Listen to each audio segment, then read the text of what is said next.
મોરબીના સનાળા ગામે વેપારી પાસેથી 3.5 લાખ રૂપિયાની લૂંટ કરવામાં આવી હતી, જે સંદર્ભે હાલમાં એ ડિવિઝન પોલીસ સ્ટેશન ખાતે નામજોગ ફરિયાદ નોંધાયેલ છે।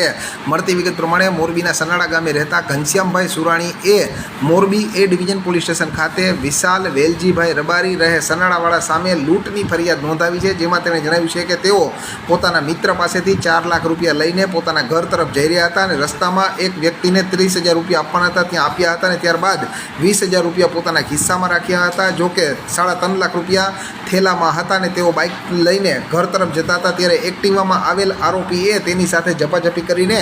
રોકડા રૂપિયા 3.5 લાખ જેમાં હતા તે થેલો લઈને તે અંધારામાં નાસી છૂટ્યો છે। આ બનાવ સંદર્ભે ભોગ બનેલા વેપારીએ નોંધાવેલ ફરિયાદ આધારે પોલીસે આરોપીને પકડવા માટે તજવીજ શરૂ કરી છે અને સ્થાનિક લોકો પાસેથી મળતી વિગત પ્રમાણે આરોપી પોલીસની હાથવેતમાં હોય, વહેલી તકે ગુનો ડિટેક્ટ થાય તેવું હાલમાં દેખાઈ રહ્યું છે।